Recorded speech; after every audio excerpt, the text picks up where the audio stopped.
today we are hearing Sharon talk about a unilateral withdrawal from Gaza, which will give Hamas the same victory over the vaunted Israeli army. I mean, how did you react when Israel left Lebanon, and what should we be doing? It was shocking. What the American public does not understand, and we need to make it in very simple things, like a bully. You know, if a bully hits you and you say, oh, please, please, what can I give you? Can I give you something to make you happy so you don't hit me again? Do you think that bully is going to stop? That's just going to send the bully a message that you are weakened. Anytime that bully needs anything from you, all he has to do is hit you, punch you hard, and you'll give him whatever. You need to stand up to bullies. And that's why I founded American Congress for Truth.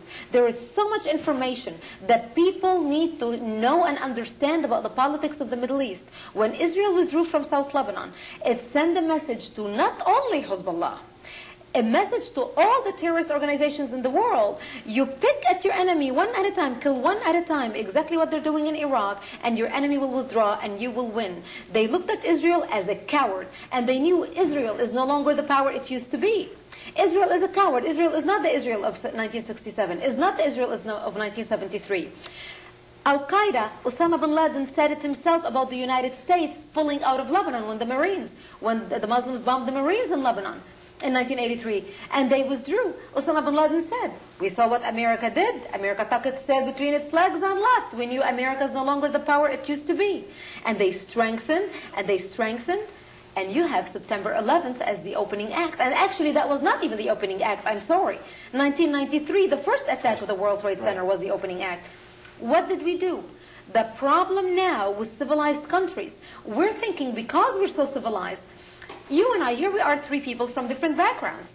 I'm Lebanese, you're Americans, I'm a Christian, you're Jews. We are able to sit around the table and discuss different ideas. And we would listen to each other and respect each other's opinion. In the Middle East, it's unheard of. They shout at you, they insult you, there is no negotiation. You give in, you are considered a wuss. And the more Israel gives in, the more Israel is considered, is coming from a point of weakness, and the more it's sending these terrorists a message that, violence is working. Suicide bombs are working. Continue on. Continue doing them. And the terrorists are attacking Israel. It's not a matter of geography. Israel can pull out of all the territories. It's not a matter of geography. The Arabs hate the Jews. Period. They hate the Jews. If it was a matter of geography, if it was Gaza or the West Bank that they are after, and that's what they want, and that's what's going to give Israel peace, how come they didn't go after Gaza and the West Bank when Gaza was illegally invaded and occupied by Egypt from 1948 till 1967, and the West Bank was illegally invaded and occupied by Jordan at the same time period? How come they were not talking about these territories? When the PLO was founded in 1964, Yasser Arafat was not fighting to win back Gaza nor the West Bank. Yasser Arafat was fighting to win back Israel proper. Right. And that's what the world needs to understand. People need to look back at the history, and they need to understand it's not a matter of territory. It is not. It's a matter of hate and the elimination of the Jews. I tell my friends who say, oh, we want peace, we're against war, and if we would just negotiate with them, if we would just give them the West Bank, there will be peace. I don't understand how these people live in a dream world. They are living in a dream world. That idea is as ridiculous as negotiating with Osama bin Laden and Al-Qaeda. Why are we fighting? And what hypocrisy our country is doing. We go and invade Afghanistan. How come we did not try to negotiate with Osama bin Laden? I didn't see an open invitation to Osama bin Laden to the White House. So how come we can be such hypocrites? And when somebody attacks us, we go back with full force with the mighty power of the American military. Yet when Israel is attacked and it's losing, in comparison to the population, it's like thousands of people.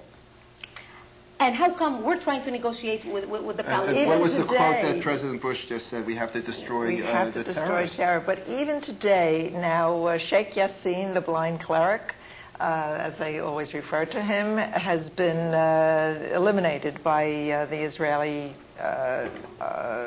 military.